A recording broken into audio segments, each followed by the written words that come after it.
ఓం శ్రీ మాత్రే నమః. అందరికీ నమస్తే అండి. అందరూ కూడా అమ్మవారి అనుగ్రహంతో అందరము బాగుండాలి మనసారి అమ్మవారిని ప్రార్థిస్తూ ఉన్నాను. ఈ రోజున శ్రీ లలితా సహస్రనామ వివరణలోని 950 నామం నుంచి అయితే మనం విందాము. ఇక ఈ రోజుతో మనకి శ్రీ లలితా సహస్రనామ వివరణ అయిపోతుందన్నమాట. ఎవరైతే ఈ అన్ని నామాలు కూడా ఎవరైతే వినని వాళ్ళు ఉన్నారో ప్లేలిస్ట్ అయితే ఇచ్చి ఉన్నానో అక్కడి నుంచి అయితే వినడానికి అయితే ప్రయత్నం అయితే చేయండి. ఇలా ప్రతి నామానికి అర్థం తెలుసుకుని పారాయణ చేసినందువల్ల మనకి అమ్మవారి యొక్క స్వరూపము, ఈ లలితా సహస్రనామం ఏ విధంగా ఆవిర్భవించింది, అమ్మవారు ఏ విధంగా మనం కాపాడుతూ ఉంటారు అనేటువంటి విషయాలన్నీ కూడా మనకి తెలుస్తాయి అన్నమాట. అయితే ఈ రోజున 951 నామము శాశ్వతి. ఇది 3 అక్షరాల నామం. ఈ నామంతో అమ్మవారికి నమస్కరించేటప్పుడు శాశ్వతి అని మహాన్ చెప్పాలి. శాశ్వతి అంటే నిత్య నిరంతరమైనది అని అర్థం. నిరంతరము అంటే ఎప్పుడు అని అర్థం కాదు, సందు లేకుండా అని అర్థం. ఎప్పుడు విశ్వం నిండా సందు లేకుండా ఉండేది కాబట్టి శాశ్వతం శివమచ్యుతం అని, సత్యం జ్ఞానం అనంతరం బ్రహ్మ అని పరబ్రహ్మ తత్వాన్ని గురించి శృతులు చెప్తాయి. అందుకే పరబ్రహ్మ స్వరూపిణి అయిన అమ్మవారు శాశ్వతి, సందు లేకుండా ఎప్పుడు విశ్వం నిండా నిండి ఉండేది అని ఈ నామానికి అర్థము. తర్వాత నామము 952 శాశ్వతైశ్వర్య. ఇది 5 అక్షర నామం. ఈ నామంతో మనం నమస్కరించేటప్పుడు శాశ్వత ఐశ్వర్య అని మహాన్ చెప్పాలి. శాశ్వత అంటే శాశ్వతమైన, ఐశ్వర్య అంటే ఐశ్వర్యము కలది అని అర్థం. దేన్ని మనం ధనం అనుకుంటున్నామో దాన్ని బట్టి మనము విలువను లెక్క కడతారు. ధనం అంటే నిజమైన అర్థం తెలిసిన వారు ఈశ్వర ఈశ్వరి పదాల చేత పిలువబడే ఒకే ఒక తత్వం ఈ హృదయంలో ఉంది. ఈశ్వర సర్వభూతానం హృదయే అర్జున తిష్టతి భ్రమయన్న సర్వభూతాని యత్రారూఢ నిమాయ అని గీతలో చెప్పబడింది. ఆ తత్వం గురించి సర్వంలోనూ ఉండి సర్వాన్ని కాలగమనంలో చక్రం తిప్పినట్లు త్రిప్పేది ఈ తత్వమే. అదే అచలము ధ్రువము అయినా ఆ చక్రంలోని అన్ని బిందువులు తిరుగుతాయి, కానీ అక్షం తిరగదు. అది అచలం ధ్రువం. అలా శాశ్వతంగా స్థిరంగా కదలలేకుండా ఉండే తత్వమే ఈశ్వరి తత్వం. చెక్కు చెదరని ఈ ఈశ్వర లక్షణమే శాశ్వతమైన ఐశ్వర్యము. ఈశ్వరుల పేర్లలో ఇద్దరైన శ్వాసగా అంటే సోహం, ఇద్దరు ఒకటే. సృష్టి సమస్తంలో వారు దిగి వచ్చి చేసే లీలని ఐశ్వర్యము అంటారు. వాళ్ళ యొక్క పంచకృత్యాలు సృష్టి స్థితులై తిరోధాన అనుగ్రహాలన్నీ లీలాప్రాయంగానే జరుగుతాయి. వారికి అవి అవలీలప్రాయంగానే ఉంటాయి. ఇందుగల దందులేడని సందేహం వలదు. చక్రి సర్వోపాదంతుడై ఎందెందు వెతికి చూసినా అందందే గలడు. దానవాగ్రణి వింటే ప్రహ్లాదునిచే పై పద్యం చెప్పబడింది. శాశ్వతమైన ఆ సర్వాంతర్యామి రక్షణమే.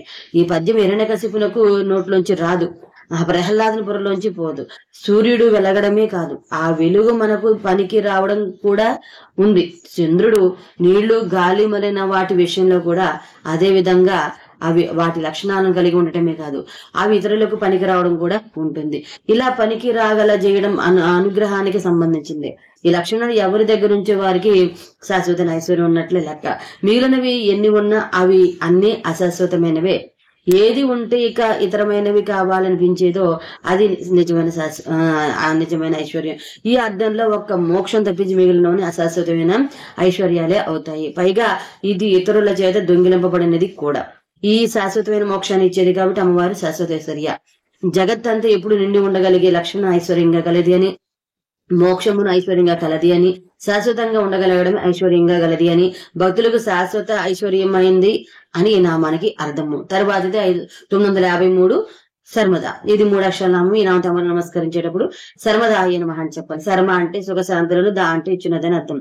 సం అంటే సుఖము శాంతి అని అర్థం. ప్రతి జీవికి నిజంగా కావాల్సినవి ఈ రెండే.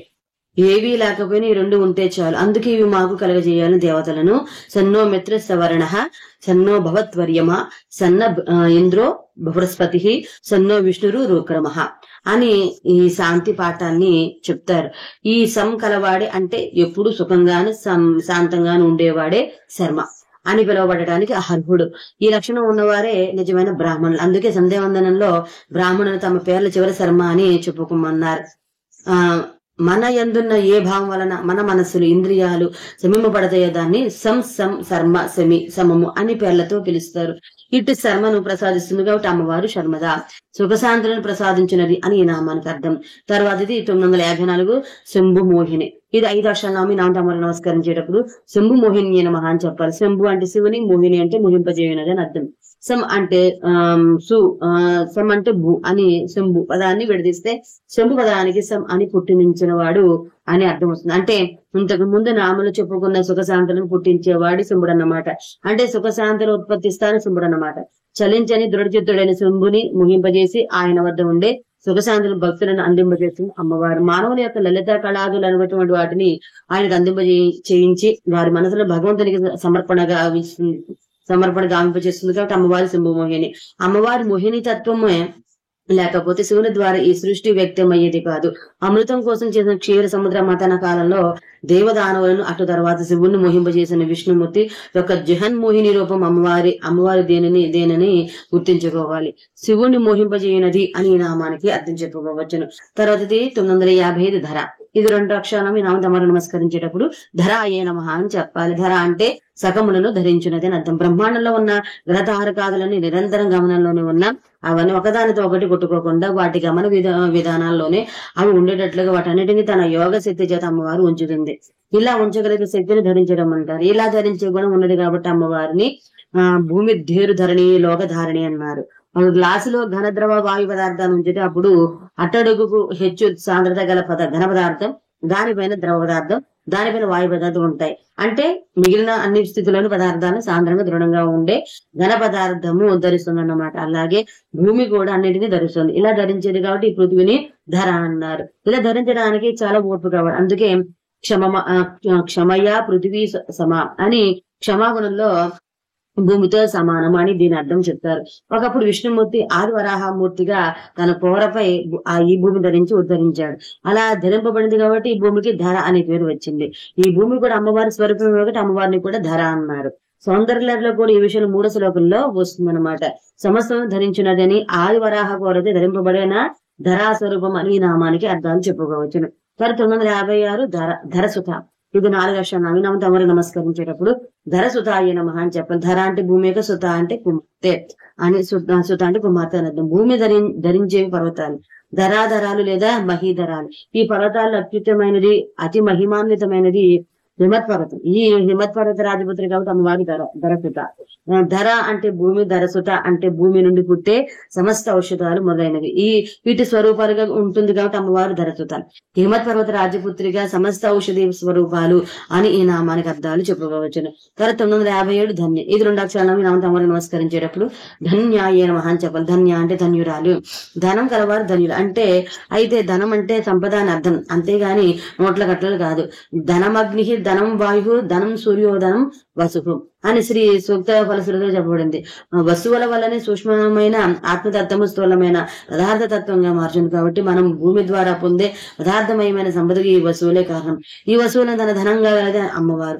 ఆమె సంకల్పిస్తే చాలు లోకాలు ఉన్నాయి, లేకపోతే లేవు. మరి ఇలాంటి అమ్మవారు ధనిరాలు కాక ఏంటి, మనసు కూడా ధన్యం కాదు. ఎందుకంటే అది అనుకున్నదల్లా చెయ్యను లేదు, అయ్యే వాటిని ఆపను లేదు. కానీ అమ్మవారు ఉందంటే ఏదైనా ఉంది, లేదంటే లేదు. కాబట్టి ప్రపంచంలో ఎవరైనా ఇలాంటి వారు ఉన్నారంటే అది ఒక్క అమ్మవారే. ధన్యురాలు, తిరుగులేని సంకల్పం కలిది అని ఈ నామానికి అర్థాలు. తర్వాత 950 ధర్మిణి. ఇది 3 అక్షరాలు. అవినాంత అమ్మవారిని నమస్కరించడం ధర్మిణి అని చెప్పాలి. ధర్మిణి అంటే ధర్మము గలది. ధర్మాలను గుణాలుగా తీసుకురాగలిగేది అమ్మవారి. అంటే ప్రకృతిలో ఉండే ధర్మాలను సత్యాలను గుణాలుగా కలిగిన రాణికోటిగా తీసుకురాగలిగేది అమ్మవారు అని అర్థం. ఇద్దరు వ్యక్తులు మాట్లాడుకుంటున్నప్పుడు వాళ్ళ గుణాలు మాట్లాడుకుంటున్నట్లు లెక్క, అంతేగాని వాళ్ళ ఇంద్రియాలు అతీతర అవయవాలతో కూడిన దేహాలు కాదు. ధర్మాలు సాధ్య స్థితిలో ఉంటాయి. ఇవి ఎముకల ప్రోగు లాంటి గుణాలు సిద్ధ స్థితిలో ఉంటాయి. అవి రక్త మాంసాలు లాంటి ధర్మాలు తన ఎందుకు కలిగి వ్యక్తుల ద్వారా గుణాలుగా వ్యక్తం చేయగలిగింది కాబట్టి అమ్మవారు ధర్మిణి అయింది. ధర్మము గలది అని ధర్మాలు ఆచరింపజేయనదని ఈ నామానికి అర్థాలన్నమాట. తర్వాత 959 ధర్మవర్ధిని. ఇది 5 అక్షరాలు. అవినాంత అమ్మవారిని నమస్కరించేటప్పుడు ధర్మవర్ధిని అని నమః అని చెప్పాలి. ధర్మ అంటే ధర్మములను, వర్ధిని అంటే వర్ధిల్ల చేయనది అని అర్థం. ఏ ప్రవర్తన మనకుంటే ఆ పరమధర్మమునందు మనము ఉంటామో ఆ ప్రవర్తనాత్మకమైన ధర్మాన్ని మనలో ఉండింపజేయనది కాబట్టి అమ్మవారు ధర్మవర్ధిని అయింది. చదరంగంలో ఒక ఎత్తు వేస్తున్నప్పుడు ఆ ఎత్తు మొత్తం ఆటనంతటిని ఎలా నిర్ణయిస్తుందో అలాగే సామూహికమైన మార్పు, వ్యక్తిపరమైన మార్పులపై ఆధారపడి ఉంటుంది. ఇది కుటుంబ పరంగాను, సమాజ పరంగాను, దేశ పరంగాను, చిట్ట చివరకు విశ్వపరంగాను కూడా విస్తరింపబడే సత్యం. అందుకని అమ్మవారు ఈ విషయం చాలా బాధ్యత పడి తన సృష్టిలోని జీవులు వీలైనంత వరకు ధర్మపరంగానే జీవనాన్ని గడిపేటట్లుగా జాగ్రత్త పడుతుంది. ఒకవేళ వారు తప్పుడు త్రోవలు త్రొక్కితే ఫలితంగా వచ్చే సన్నివేశాలు, సంఘటనల ద్వారా వారికి తెలియచెప్పి ధర్మముఖులుగా వారు మారేటట్లు తీర్చిది శిక్షణ ఇస్తుంది. ప్రతి వారు ఎదుటి వారికి ప్రేమ గొలిపే విధంగా మాట్లాడుతూ వారికి హితమైనవి శ్రేయకరమైనవి చేస్తూ ఉంటే ధర్మాచరణ జరిగినట్లే, ధర్మాన్ని వర్ధిల్ల చేసినట్లే. ఈ విధంగా మన ద్వారా ధర్మవర్ధనం జరిగేట్లు చేసేది కాబట్టి అమ్మవారు ధర్మవర్ధిని అయింది. ధర్మములను వర్ధిల్ల చేయనుదని ఈ నామానికి అర్థం అనమాట. తర్వాత 960 లోకాతీత. ఇది 4వ శ్లోకం. ఈ నామం తమరు నమస్కరించేటప్పుడు లోకాతీత నమః అని చెప్పాలి. లోక అంటే లోకములకు, అతీత అంటే అతీతముగా ఉన్నది అని అర్థం. లోకం అంటే ప్రపంచం అని అర్థం కాదు. ప్రజ్ఞ లక్ష్యాలను లోకాలు అంటారు. ఒకే ఉపాధ్యాయుడు చెప్పే ఒకే పాఠం వింటున్న విద్యార్థులందరూ కూడా ఎవరి ఆలోచనలో వారు ఎవరి ఆటల్లో వారు గోప్యంగా ఉంటున్నప్పుడు వాళ్ళందరూ ఒకే తరగతిలో ఉండి కూడా ఎవరి లోకాల్లో వారు ఉన్నట్లే లెక్క. కొందరు పాఠంలోకల్లో, మరికొందరు నిన్ను చూసిన సినిమాల లోకంలో, మరికొందరు చుక్కల దాడి ఆటల్లో ఎవరి లోకంలో వాళ్ళు ఉన్నట్లెక్క. అంటే దీన్ని బట్టి లోకం అంటే భౌతికమైన ఒక ప్రదేశానికి పరిమితమైనది కాదని, ఇది కేవలం ప్రజ్ఞకు సంబంధించిన కక్ష అని అర్థమవుతుంది కదా.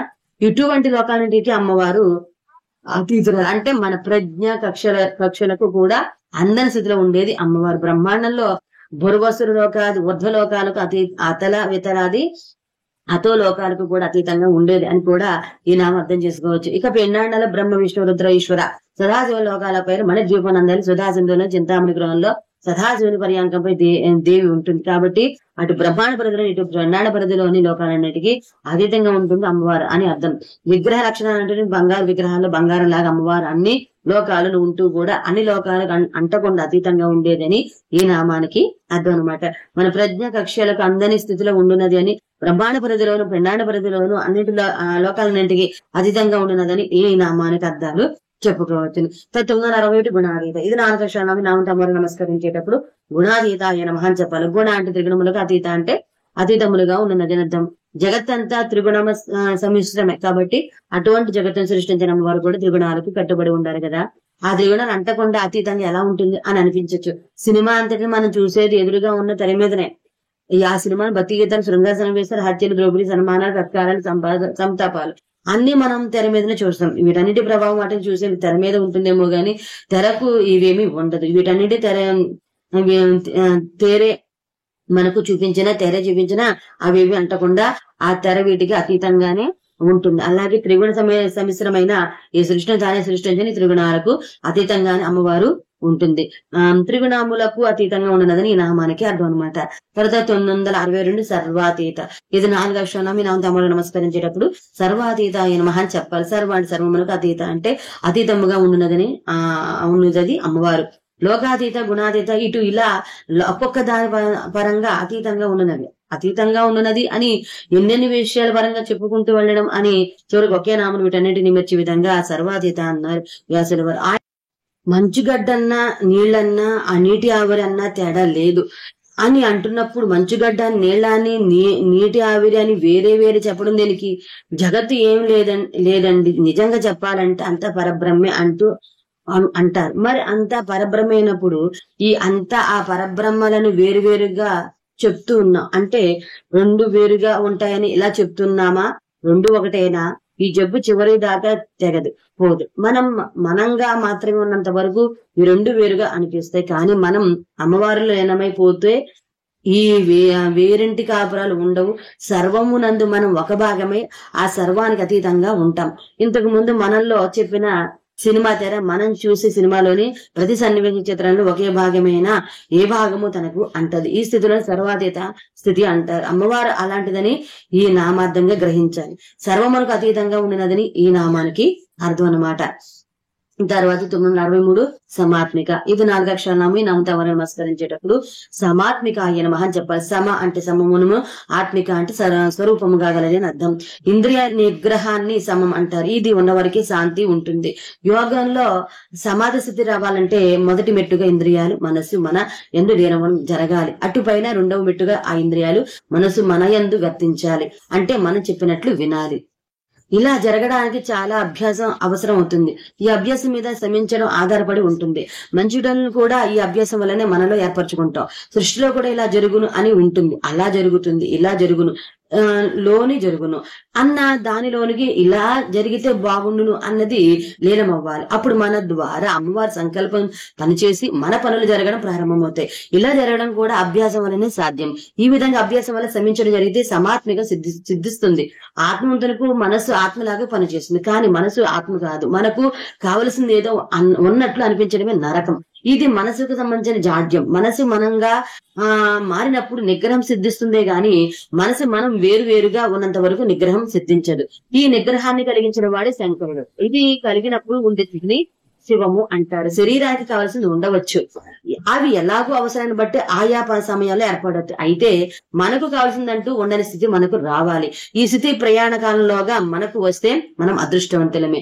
ఈ స్థితి సన్యాసం పుచ్చుకుంటే వచ్చేది స్థితి కాదు. సన్యాసం పుచ్చుకోకపోయిన సాధనలో రావచ్చు. అంటే సన్యాసం పుచ్చుకోవడానికి ముక్త సంఘ స్థితికి సంబంధం లేదన్నమాట. న్యాయానికి స్థితికి వచ్చిన వాడు సన్యాసిస్తే బాగుంటుంది, లేకపోతే ఎబ్బెట్టుగా ఉంటుంది. ఏగుల ప్రతిపాదించే ప్రయాణ కాలం, అంత్యకాలం, వీటిని పోయే కాలం అని అర్థం చెప్పుకుంటే యోగం అంతా మరణానికి ప్రయత్నం అనే అనర్థాన్ని దారితీస్తుంది. తస్మాత్ జాగ్రత్త అని చెప్తున్నారు. మనలో ఎక్కడెక్కడ పట్లు ఉంటాయి అక్కడెక్కడ తెగాలి. ఆ తెగడం జరిగేటట్టు చూసేవాడిని దైవ్యో విషక్ అన్నారు. నమ్మకంలో ఈయన శంకరుడు అంటే సంను కలిగించేవాడు. ఇవ్వడం గాని పుచ్చుకోవడం గాని అనేవి ఉంటే కోరుకోవలసింది ఒకటే, అదే సం. ఇదొక్కటే కోరతగింది. దీంతో కోరికలు కోరడం ఇక ఉండదు. అంటే కోరికలు కోరకుండా ఉండే గుణాన్ని ఈ సం ప్రసాదిస్తుంది. గీతాంజలిలో రవీంద్రుడు ఈ ప్రార్థన చేస్తూ ఉన్నాం అనే బంగారు సంఖ్యలు మాకు లేకుండా చూడు ప్రభు అని ప్రార్థిస్తారు. ఈ ప్రార్థన భావమే ఈ సమాత్మిక నామ యొక్క అర్థం. ఒక మొక్కలో చెప్పాలంటే ఓం తర్వాత విలువైన ఏకాక్షర మంత్రం సం. సమమును ఆత్మస్వరూపంగా కలిగినది అని ఈ నామానికి అర్థం అన్నమాట. తర్వాత 964 బంధుక కుసుమ ప్రఖ్య. ఇది 8 అక్షరాలు అమినమర నమస్కరించేటప్పుడు బంధుక కుసుమ ప్రఖ్యాయ నమః అని చెప్పాలి. బంధుక కుసుమ అంటే బంధుక పుష్ప కాంతితో, ప్రఖ్య అంటే ప్రకాశించినది అన్నది. మందార పువ్వు లాగానే ఎర్రగా ఉండే మంకెన్న పువ్వును బంధుక కుసుమము అనే నామాంతరం కూడా ఉంది. సాధారణంగా ఈ పువ్వులు మన ఆంధ్ర ప్రాంతంలో కంటే వంగదేశాలు విశేషంగా లభిస్తాయి. దీని పుష్పాలే కాదు, దీని వృక్షపు చెక్కలు కూడా బాగా ఎర్రగా ఉంటాయి. అమ్మవారు బయటకు తనకు తాను వెలుగొడుతున్నప్పుడు ఈ మంకెన్న పుష్పంలాగా విచ్చుకుంటుంది. ప్రఖ్య అంటే ఉచ్చరించబడుట అని కూడా అర్థం ఉంది. విచ్చుకోవటం సృజించడం కూడా ఉచ్చరించబడటం లాంటివే కాబట్టి కుసుమ ప్రఖ్య అని వాడబడింది. మంకెన్న పుష్పపు కాంతితో ప్రకాశించినదని ఈ నామానికి అర్థం. తర్వాత 965 బాల. ఇది 2 అక్షర నామము. ఈ నామతవరు నమస్కరించేటప్పుడు బాలాయ నమః అని చెప్పాలి. బాల అంటే బాల రూపంలో ఉన్నదని అర్థం. బాలల రూపంలో అమ్మవారు ఉంటుందనే విషయాన్ని ఈ నామాన్ని బట్టి గ్రహించాలి. 2 సంవత్సరాల నుండి 10 సంవత్సరాల దాకా ఉండే బాలికలను బాలలు అంటారు. వీరిలో 9 సంవత్సరాల వయసు గల వారిని ప్రత్యేకంగా దుర్గా అనే పేరుతో కూడా పిలుస్తారు. నవవర్షాత్ భవేద్ బాల. ఈ నామము బాలకృష్ణునికి సంబంధించినదిగా కూడా చెప్పుకోవచ్చు. లీలా వినోదిని అనే నామము తర్వాత రాబోతున్న తర్వాత అయితే మనం విన్న దాని గురించి శబ్ద బ్రహ్మ సృష్టి ఆవిర్భావానికి ముందుగా అంటే ప్రథమ అవతారంగా వ్యక్తమైన అమ్మవారి బాలా త్రిపుర సుందరి.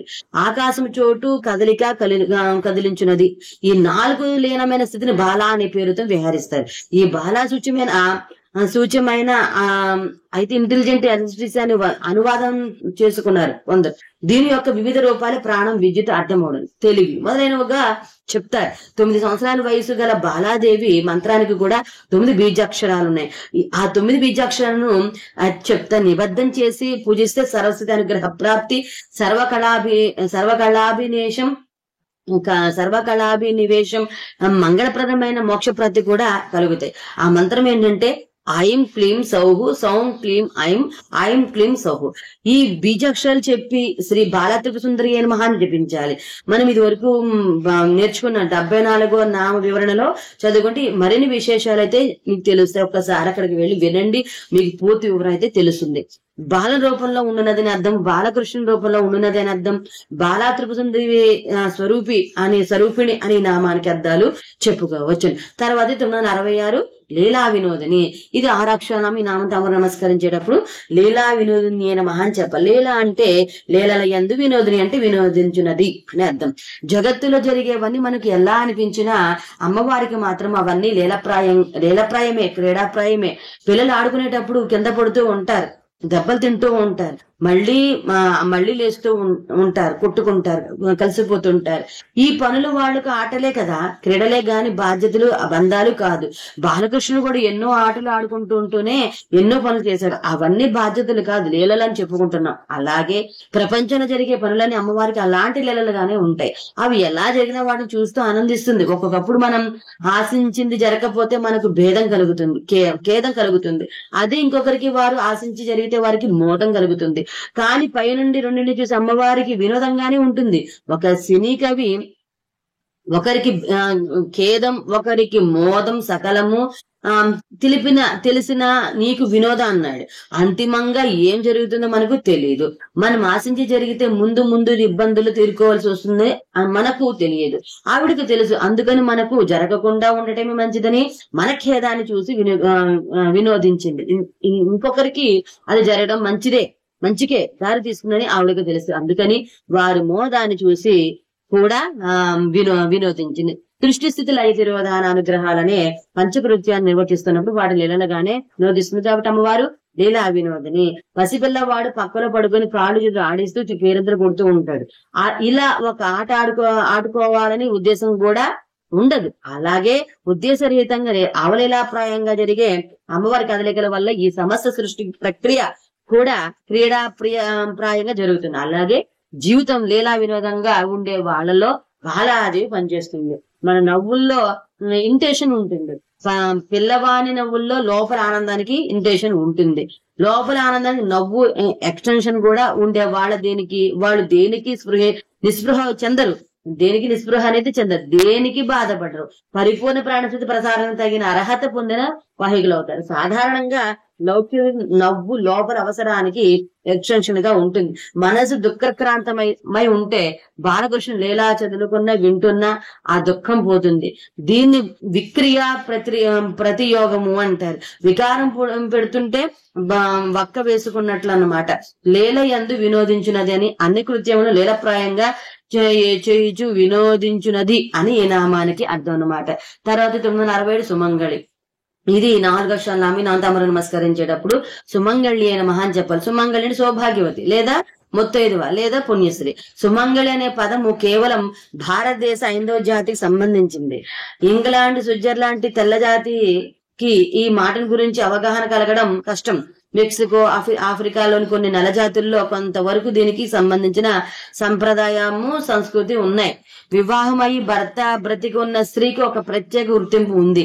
మన భారతదేశంలో అలా గుర్తింపడానికి గాను కొన్ని మంగళకరమైన చిహ్నాలు కూడా ఏర్పాటు చేశారు. వాటిలో ప్రధానంగా 5 ఉన్నాయి. అవి మంగళసూత్రము, పసుపు, కుంకుమ, గాజులు, కమ్మలు, చెవులకు పెట్టుకునే దుద్దులు మొదలైనవి. ఈ మంగళ చిహ్నాలున్న స్త్రీని సుమంగళి లేదా సుహాసిని లేదా పుణ్యశ్రీ లేదా తెలుగులో ముత్తైదువ అని పిలుస్తారు. ఈ మంగళకర చిహ్నాలను ధరించే అర్హత, అవకాశాన్ని కలిగి ఉండటం స్త్రీలకు అత్యధికంగా భాగ్యంగా పరిగణిస్తారు. అందుకే ఇవి స్త్రీల సౌభాగ్యం అని, అవి ఉన్న స్త్రీలకు సౌభాగ్యవతులని అంటారు. ఇటువంటి సౌభాగ్యవతులైన సుమంగళులందరి రూపంలోనూ ఉండేది ఈ లక్షణాలను సంపూర్ణంగా ఉన్న అమ్మవారే. విషం తిన్నా మృత్యువు లేని మృత్యుంజయులని శివుని ఇల్లాలు కాబట్టి అమ్మవారు నిత్య సుమంగళి. ఈ నిత్య సుమంగళిని స్మరిస్తే చాలు సర్వ సౌభాగ్యాలు నశిస్తాయి. మనం ఎప్పుడూ చెడ్డ పనులు చేయకుండా మంచి పనులే మన చేత చేయబడాలంటే ఈ నిత్య సుమంగళి దేవతను పూజించాలి. వివాహానికి ముందు ఈ సుమంగళి దేవతను కుంకుమతో పూజించే స్త్రీలకు సౌభాగ్యం వర్ధిల్లుతుంది. సౌభాగ్యవతులైన స్త్రీల రూపంలో ఉండునదని, శ్రీ విద్యామంత్ర దీక్షావర రూపంలో ఉండునదని, విషం తిన్న భర్తకు కూడా మృత్యువు రాకుండా చేయగలిగిన నిత్య సౌభాగ్యవతి అని ఈ నామానికి అర్థాలు చెప్పుకోవచ్చు. తర్వాత 968 సుఖకరి. ఇది 4 అక్షరాలు నామంతో అమ్మవారిని నమస్కరించేటప్పుడు సుఖకరి ఏ నమః అని చెప్పాలి. సుఖ అంటే సుఖమును, కరి అంటే కలిగించినది అని అర్థం. దేని పొందాలని మనము ఆస్తిపాస్తులు నోట్ల కట్లను సంపాదించి పెంచుకోవడానికి ప్రయత్నిస్తామో అటువంటి సుఖశాంతులు కలుగజేస్తుంది అమ్మవారు. ఈ సుఖం పొందితే మిగిలిన సుఖాల మీద ధ్యాస కలగదు. అటువంటి శాశ్వతమైన ముక్తిని కలుగజేస్తుంది అమ్మవారు. అసలైన సుఖశాంతులను, అమూల్యమైన ముక్తిని కలుగజేయనదని ఈ నామానికి అర్థం. తర్వాత 969 సువేషాఢ్య. ఇది 4 అక్షరాలు మీ నాంతమ్మని నమస్కరించేటప్పుడు సువేషాఢ్యాయ నమః అని చెప్పాలి. సువేష అంటే మంచి వస్త్రభరణాది వేషధారణ కలిగిన, ఆఢ్య అంటే శ్రేష్ఠురాలని అర్థం. ధరించిన వస్త్రాలతోను, ఆభరణాలతోను, పుష్పమాలాది ప్రకృతి సిద్ధమైన అలంకారాలతోను, గంధాది లేపనాలతోను, పరమ పావనమైన పారాణితోను, మాంగళ్య చిహ్నాలతోను ఉండే అమ్మవారి వేషము అమ్మవారి రూపం. పరమ రమణీయంగా, నేత్రపర్వంగా, మనోజ్ఞంగా, మనోహరంగా, మహాఠీవిగా, మహోజ్వలంగా ఉంటుంది కాబట్టి అమ్మవారు సువేషాఢ్య అన్నారు. వ్యాసుల వారు సౌమంగళ్యం ఉన్న చోట ఇలా ఉండే అవకాశం ఉంటుంది. చక్కని వస్త్రాభరణాది వేషధారణ కలిగిన శ్రేష్ఠురాలని ఈ నామానికి అర్థం. తర్వాతది 970 సువాసిని. ఇది 4 అక్షరాల నామ నామంతమ్మని నమస్కరించేటప్పుడు సువాసిని నమః అని చెప్పాలి. సువాసిని అంటే నిత్య సుమంగళి, చక్కని జీవితము, చక్కని వస్త్రము, చక్కని నివాసము, ఈ మూడింటిని కలిగి ఉండే అవకాశం ఎంత అదృష్టం ఉండేనే గాని రాదు. సాధారణంగా ఈ 3 కలిగే అదృష్టము కేవలం భర్త ఉన్నప్పుడు స్త్రీకి వస్తుంది. అందుకని భర్త ఉన్న స్త్రీలను సువాసినులు అంటారు. పైన తెలిపిన జీవితం, నివాసం, వస్త్రం, ఈ 3 డబ్బుంటే రావ ఏమిటి అనే ఆ మాత్రము అని అనిపించవచ్చు. అయితే పైన సూచించిన ఒక్కటి ఉన్న విశేషం గొప్ప అనే అర్థంలో మాత్రము వాడబడేది లేదని మాత్రము ముందు తెలుసుకోవాలి. ఈ చక్కటి విశేషణము యొక్క అర్థం ఏంటంటే అన్యోన్యంగా ఉండే దంపతి భార్యాభర్తలు అడిగితే మాత్రమే తెలుస్తుంది కానీ నిఘంటువులు వెతికితే దొరికేది కాదు. భర్త ఉన్నప్పటికంటే భర్త లేనప్పుడే ఈ 3 బాగా ఏర్పాటయ్యే వాళ్ళు కూడా ఉండవచ్చు. అలాంటి వాళ్ళని అడిగినప్పుడు వాళ్ళు మనస్ఫూర్తిగా చెప్పే సమాధానాన్ని బట్టి వాళ్ళు పొందుతున్నవి ఎంత చక్కగా అంటే ఇంతకు పూర్వం ఉన్న చెప్పిన అర్థంలో అన్ని వాళ్లకు ఉన్నాయని అనిపిస్తున్నాయి తెలుస్తుంది. ఈ 3 ప్రాముఖ్యం, ఈ 3 వల్ల పొందబడే ఆనందం అమ్మవారికి తెలిసినంతగా ఇతరులకు తెలియదని నమ్మకంగా చెప్పుకోవచ్చు. ఎందుకంటే అమ్మవారు అయ్యవారు కలిసి ఒకే వ్యక్తి అర్ధనారీషులు కదా. ఇక జీవితము, వస్త్రము, నివాసము ఈ 3 ఇద్దరికి వేరువేరుగా ఉండవు. ఇలా ఉన్న వాళ్ళు ఈ విశ్వంలో ఇంతవరకు ఎవరున్నారని అమ్మవారికి ఈ సువాసిని నామం యొక్క అర్థం అందరికన్నా ఎక్కువ చెల్లుతుంది అనడంలో లోని ఔచిత్యం ఇదే. అమ్మవారి అయ్యవారి దాంపత్యాన్ని దృష్టిలో పెట్టుకునే వివాహ శుభకార్యంలో పెళ్లి కాబోయే వధువులిద్దరికి ఒకే ఆసనం, ఇద్దరు కూర్చోడానికి వేరువేరుగా పీటలు వెయ్యరు. పొడవైన ఒకే పీట వేస్తారు, దాన్నే పెళ్లి పీట అంటారు. ఒకే భోజన పాత్ర, ఇది వరకు రోజుల్లో ఒకే కంచంలో పెట్టేవాళ్ళు. ప్రస్తుతం ఒకే విసరాకులో 2 కంచాలు పెడుతున్నారు. మరి ఒకే వస్త్రం కట్టడం లేదు కదా అని సందేహం రావచ్చు. ఇలా సందేహం రాకుండా ఉండేందుకు ఇద్దరు కట్టుకున్న వస్త్రాల కొంగులను ఒకే వస్త్రం అనిపించడం కోసం కొంగు ముడి వేస్తారు. ఇక శయ్య విషయం వేరే చెప్పనక్కర్లేదు కదా. ఈ విషయాలన్నింటి కలిపి నూతన వధువరణ విషయంలో ఏకశయ్యాసనం వస్త్రం, ఏకపాత్రేచ భోజనం అన్నారు. నిత్య సుమంగళి స్వరూపిణి అని నామానికి అర్థం అనమాట. తర్వాత 971 సువాసన చిన్న ప్రీత. ఇది 8 అక్షరాల నామం. నామంతో అమ్మవారిని నమస్కరించేటప్పుడు సువాసన చిన్న ప్రీతాయ నమః అని చెప్పాలి. సువాసిని అంటే సువాసనులు, అర్చన అంటే పూజ, అంటే ప్రీత అంటే ప్రీతి కలిగినది అని అర్థం.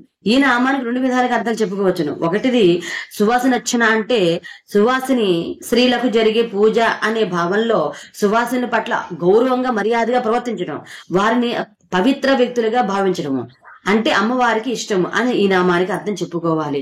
రెండవది సువాసిని స్త్రీలచే తాను అర్చింపబడటం అంటే అమ్మవారికి ప్రీతికరం అనే విధంగా ఇంకొక అర్థం చెప్పవచ్చును. భక్తి శ్రద్ధలతో ఎవరు అర్చించినా అమ్మవారికి ఇష్టమే, కానీ సువాసిని అర్చిస్తే మరింత ఇష్టం. ఎందుకంటే తన లాంటి వారి చేత తాను అర్చింపబడటం అనే అవకాశము సువాసనలు అర్చిస్తేనే వస్తుంది అమ్మవారికి. నిత్యము మంగళకరమైన చిహ్నాలతోనూ వస్త్రాభరణాలతోనూ ఉండేది సువాసనలే గాని ఇతరులు కాదు. కాబట్టి అమ్మవారు వీరి చేత పూజ చేయించుకోవడంలో ఎక్కువ ఆనందాన్ని, సంతృప్తిని పొందుతుంది. భర్త అవసరాలేమిటో నిత్యము తెలిసిన వారే సువాసనలు. అలా తెలియని ముత్తైదులు పెళ్ళైన వారి కిందకి మాత్రమే వస్తారు. పెళ్లి కాని కన్యలు ఈ నామాన్ని సువాసనర్చిన ప్రేతాయే నమః అని సంపుడు చేస్తే అచరకాలను వారికి వివాహం అవుతుంది. ఈ నామం చెప్పిస్తే ఇలా వివాహం త్వరగా జరుగుతుంది. అనలో కొంత తర్క విశేషణ ఉంది. సువాసనలు తనను అర్చిస్తే అమ్మవారు చాలా ప్రీతి చెంది ఆనందిస్తుంది అని కదా ఈ నామలో చెప్పబడింది. కన్యలు అమ్మవారిని ఈ నామలో జపించి ప్రార్థించినప్పుడు, అమ్మా ఇప్పటి వరకు ఎంతో మంది సువాసనల చేత అర్చింపబడుతూ ఆనందాన్ని పొందుతున్నావు. ఇప్పటి వరకు నిన్ను అర్చించే సువాసనతో నేను కూడా కలపబడి నిన్ను అర్చించే సువాసనల సంఖ్య పెరిగి నీకు మరింత ఆనందాన్ని చేకూర్చే అవకాశం రావాలంటే నన్ను కూడా వెంటనే సువాసనగా చేసి మరింత ఆనందాన్ని పొందు అని అభ్యర్థన ఉంది. ఈ అభ్యర్థన అర్థించే వారి ఆర్తి కన్నా అమ్మవారి బాధ్యతల్ని ఆవిడ మరింత ఆనందం పొందే అవకాశాన్ని గుర్తు చేసే సూచన ఇక్కడ ఎక్కువ ఉంది. ఇది ఒక విధంగా నిర్బంధ పెట్టి అమ్మవారి అనుగ్రహాన్ని పొందే మార్గమే.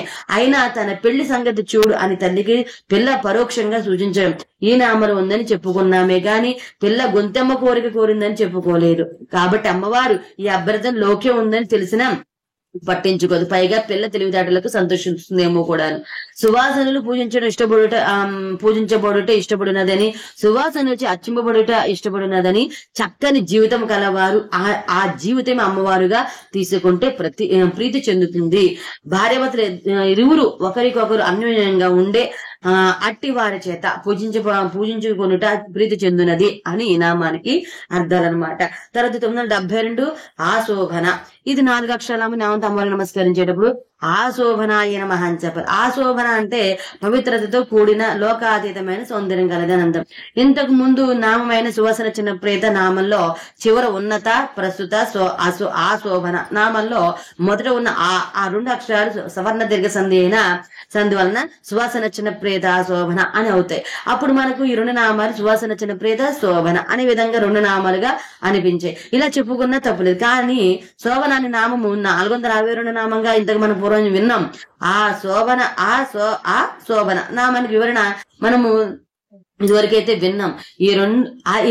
ఇలా ఈ 2 విధంగా ఈ నామాలు చెప్పుకున్నా ఆ 2 నామాల అర్థాలు దాదాపు ఒకటే అయినా ఆ శోభన అని మనము ఇప్పుడు చెప్పుకుంటున్నాం కదా, నామం పునరుక్తం అంటే మళ్ళీ చెప్పబడటం జరిగినట్లు అవ్వదు.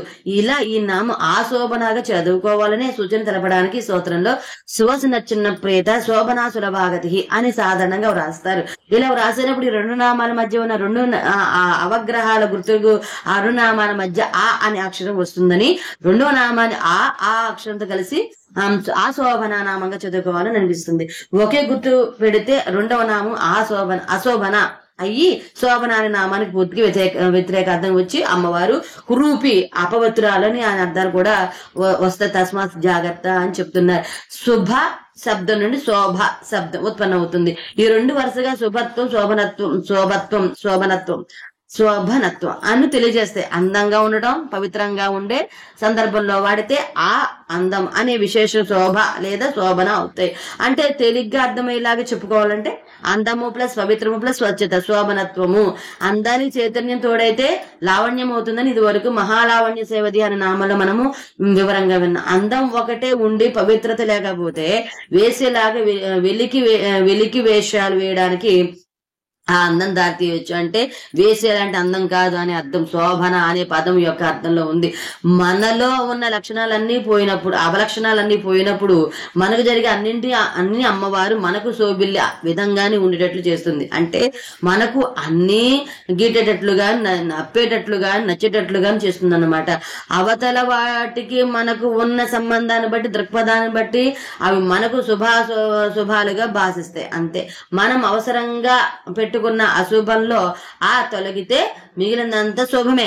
శోభన అన్నది పవిత్రతతో కూడిన విశేషణం అయితే ఆ శోభన అనే మాటను సకలోకాతీతమైన పవిత్రమైన సౌందర్యం అనే విశేషణార్థంగా చెప్పుకోవాలి. అంతే తేడా. అమ్మవారి రూపం సౌందర్యవంతంగాను భావాలు స్వచ్ఛంగాను సాన్నిధ్యం పవిత్రంగాను ఉంటాయి. అందుకే అమ్మవారు నిత్యం శోభాయమానంగానే ఉంటుంది. పరమ పవిత్రమైన స్వచ్ఛమైన సకల లోకాతీతమైన సౌందర్యంతో విరాజులున్నదని ఈ నామానికి అర్థం అన్నమాట. తర్వాత 973 శుద్ధ మానస. ఇది 5 అక్షరాలు వినామం నమస్కరించేటప్పుడు శుద్ధ మానసాయ నమః అని చెప్పాలి. శుద్ధ అంటే పరిశుద్ధమైన, మానస అంటే మనసు గలదని అర్థం. మనిషిలో ఏది పరిశుద్ధంగా ఉంటే మనిషి పరిశుద్ధంగా ఉంటాడు అన్న ప్రశ్నకు సమాధానం మనస్సే అన్ని సమాధానం చెప్పుకోవాల్సి ఉంటుంది. ఎందుకంటే దరహాకాశంలో ఉండే హృదయం ఎప్పుడు పాపరహితంగా పరిశుద్ధంగానే ఉంటుంది. ఎటో అన్ని రకాల ఆలోచనలు, ఊహలు, వెలికి వేషాలు ముందుకు మనసుకు వస్తాయి. మనసు పరిశుద్ధం కావాలంటే పవిత్ర భావంలో పవిత్ర వ్యక్తుల నామస్మరణ జీవిత చరిత్రలు చదువుకోవాలి. ఇంతకు ముందు నామాలు చెప్పినట్టు పవిత్రత, స్వచ్ఛని, చక్కని చరిత్ర కలిగిన అమ్మవారి లాంటి వారి నామస్మరణ స్తోత్రపారణ చేస్తే అలా చేసే వారి మనసులను అమ్మవారు పరిశుద్ధంగా చేస్తుంది. పరిశుద్ధమైన మనసు కలదని పవిత్రుల చరిత్రల నామస్మరణలు చేయువారి మనసును పరిశుద్ధంగా చేయనదని ఈ నామానికి అర్థాలు చెప్పుకోవచ్చు. తర్వాత 974 బిందు తర్పణ సంస్థుత. బిందు తర్పణ సంతుష్ట. ఇది 8 అక్షరాలు నామం నమస్కరించేటప్పుడు బిందు తర్పణ సంతుష్టాయ నమః అని చెప్పాలి. బిందు అంటే శ్రీచక్రం నందరి బిందువు నందు, తర్పణ అంటే తర్పము చేయుటచే, సంతుష్ట అంటే తృప్తి చెందునది అని అర్థం. శ్రీచక్రంలోని నవావరణమే బిందు. ఈ బిందువు శ్రీచక్రానికి కేంద్రం. ఒక విధంగా చెప్పాలనుకుంటే ఇరుసు లాంటిది. చక్రభ్రమణలో ఉన్న దేనికైనా ఒక అక్షం ఉంటుంది. భ్రమణం చేసే వస్తువులు ఏ భాగం అయితే కదలకుండా మిగతా భాగం అంతా తిరగడానికి ఆధారం అవుతుందో దాని అక్షము అంటారు. అంటే కదిలే దాంట్లో కదలకుండా ఉండేది అక్షం అన్నమాట. కాలచక్రం విశ్వభ్రమణ కారకమైన అమ్మవారు కూడా తను మాత్రము నిలకడగా మార్పు లేకుండా ప్రశాంతంగా ఉంటూ అన్నిటినీ చరింపజేస్తుంది. శ్రీచక్రంలో బిందు స్థానమే అయ్యవారితో కలిసి ఉండే అమ్మవారి నిలకడ స్నానాన్ని సూచిస్తుంది. ఈ బిందు స్థానం వద్ద తర్పణాలు హవిస్సుల సమర్పిస్తే వస విగ్రహం దగ్గర కాకుండా ప్రశాంతంగా స్థిరంగా మార్పు లేకుండా ఉండే మూల విరాట్ విగ్రహం దగ్గర సమర్పించిన విధంగా ఉంటుందనే భావన కలగాలి. అందుకే బిందు వద్ద అర్పణ చేసిన తర్పణాలంటే అమ్మవారు సంతృష్టి చెందేది. మనలో బ్రహ్మగ్రంథ స్థానం వద్ద ఉండే సహస్రారంలోని చంద్రమండలం వద్ద ఉన్న స్థానాన్ని బిందువు అంటారు. మనకు మెలకు వచ్చినప్పుడు ఎక్కడ దానికి ప్రారంభమో దాని బిందువు అంటారు. మెలకువ రావడం అంటే నేను అన్న పదానికి అర్థం తెలియడమే. ఏదైనా విషయము అర్థం అవ్వడం అంటే చిక్శక్తి పనిచేయడం ప్రారంభమవడమే. చిక్శక్తికి పాదుకులుగా విమర్శ, ప్రకాశ బిందువులను సమన్వయపరచుకోవచ్చును.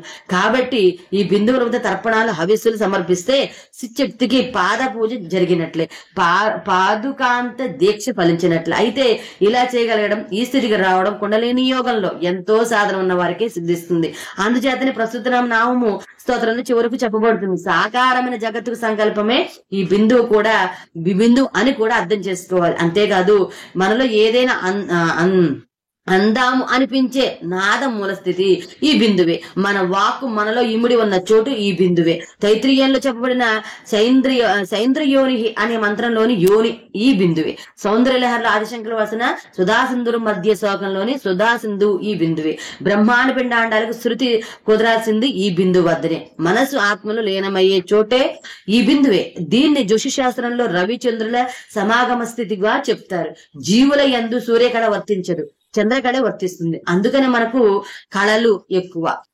రవిచంద్రుల సమాగమ స్థితి అని అమావాస్యలు పౌడ్యముని కనుగొనడే బిందు వికసన ప్రారంభం. ఎందుకంటే అమావాస్య అనేది మనకు దేవతలకు మధ్య వర్తించే ద్వారం లాంటిది. కాబట్టి తెలుసుకునేవాడు తెలియవలసిన దాంట్లో లీనమయ్యేది ఈ బిందు వద్దని. శ్రీచక్రంలోని బిందువు నందు తర్పణ చేయటచే సంతృష్టి చెందునదని, సహస్రారంలోని చంద్రమండల స్థానం వద్ద తర్పణ చేయటకు సంతృష్టి చెందునదని, సాకారమైన జగత్తుకు సంకల్ప బిందువు వద్ద జరుగుతా తర్పణ హవిస్సులకు సంతృష్టి చెందునదని ఈ నామానికి అర్థాలు మనం చెప్పుకోవచ్చు. తర్వాత 975 పూర్వజ. ఇది 3 అక్షరాలు. ఈ నామం ఎవరు నమస్కరించేటప్పుడు పూర్వజాయ నమః అని చెప్పాలి. పూర్వజ అంటే అన్నింటికన్నా ముందు ఉండునది అని అర్థం. ఇంతకు ముందు నామంలో బిందువు గురించి చెప్పుకున్నాం. ఈ బిందువు కంటే ముందు ఉండేది అమ్మవారు అని ఈ స్తోత్ర పద్ధతి నామం చెప్తుంది. పుట్టబోయే చుక్కలాగా కాబోయే వాక్యంలాగా ఉండే అమ్మవారి నామాన్ని పూర్వజ అంటారు. తైత్రీయంలో కూడా అహమస్మి ప్రథమ జారుతస్య పూర్వం దేవేభ్యో అమృతస్యన భాయి యో మాదదాతు స ఇదేవ మావాహ అని చెప్పబడింది.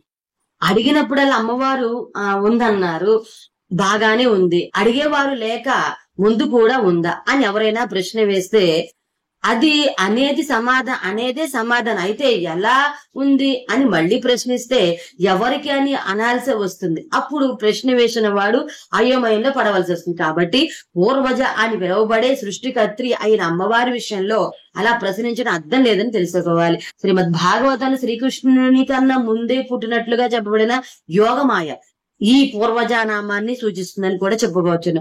నిద్రపోతున్నప్పుడు మెలకువ రాక పూర్వం కూడా మనలో ఉన్న అమ్మవారి నామము పూర్వజ అని చెప్పుకోవచ్చును. విష్ణు పురాణంలో మహావిష్ణు, శివ పురాణంలో సదాశివుడు, దేవి భాగవతంలో అమ్మవారు, వేదాంతంలో పరబ్రహ్మ.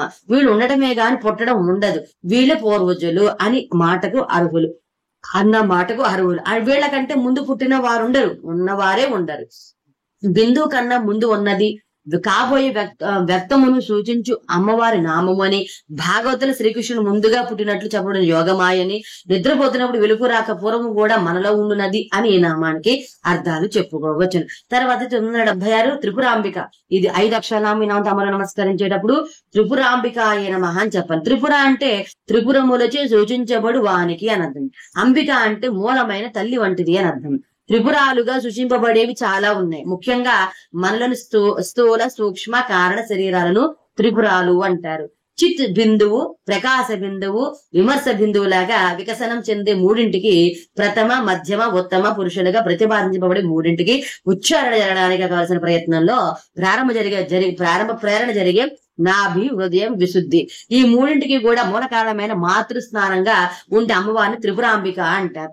నాభి, హృదయం, విశుద్ధి ఈ 3 పురాల్లో ఉండే భైరవులకు అధిదేవత అయిన అమ్మవారిని త్రిపుర భైరవి అంటారు. అలాగే ఈ త్రిపురాల్లో సౌందర్యం స్థాపించబడితే ఆ సౌందర్యమూర్తి త్రిపుర సుందరి అని పిలువబడుతుంది. త్రిపురాలుగా సూచించబడు వాటికి మూలమైన తల్లి వంటిది అని ఈ నామానికి అర్థం అనమాట. తర్వాత 977 దశముద్ర సమారాధ్య.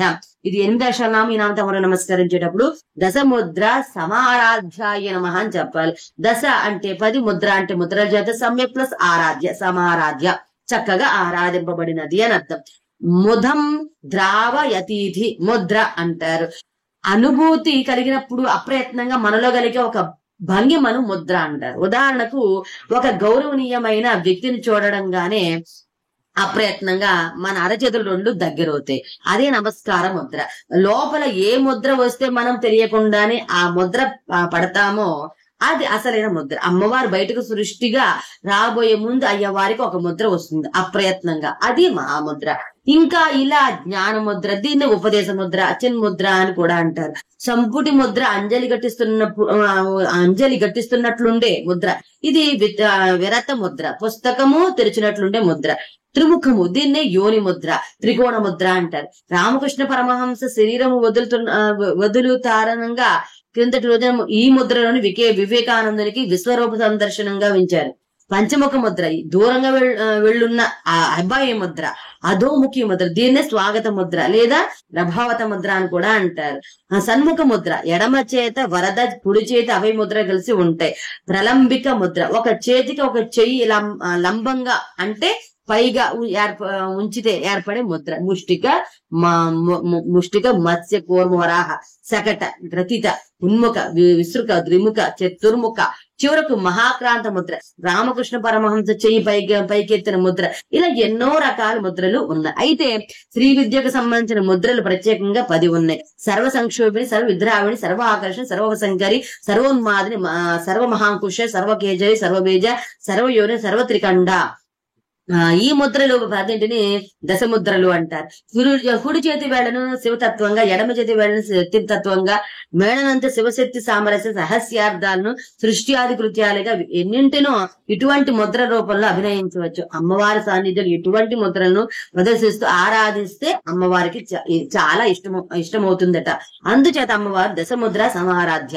శ్రీ విద్యకు సంబంధించిన ప్రధానమైన దశముద్రలచే చక్కగా ఆరాధింపబడినదని ఈ నామానికి అర్థం. తర్వాతది 978 త్రిపుర శివశంకరి. ఇది 8 అక్షరాల నామం. ఈ నామం అమ్మవారికి నమస్కరించేటప్పుడు త్రిపుర శ్రీవశంకరి ఏ నమః అని చెప్పాలి. శ్రీచక్రంలోని 5వ స్థానాన్ని అధిష్ఠించి ఉండే త్రిపురాశ్రీ అనే దేవత ప్రసన్నమైనట్లు చేయగలదు. కాబట్టి అమ్మవారు త్రిపుర శ్రీవశంకరి. త్రిపురాశ్రీ అను దేవతను ప్రసన్నరాలుగా చేయనది కాబట్టి ఈ నామానికి అర్థం అన్నమాట. తర్వాత 979 జ్ఞాన ముద్ర. ఇది 4 అక్షరాల నామము. ఈ నామంతో అమ్మవారికి నమస్కరించేటప్పుడు జ్ఞాన ముద్రాయ నమః అని చెప్పాలి. జ్ఞాన ముద్ర అంటే జ్ఞాన ముద్రా స్వరూపిణి. ఇంతకు పూర్వమే ముద్రలకు సంబంధించిన నామంగా దశముద్రా సమారాధ్య అనే నామం చెప్పుకున్నాం.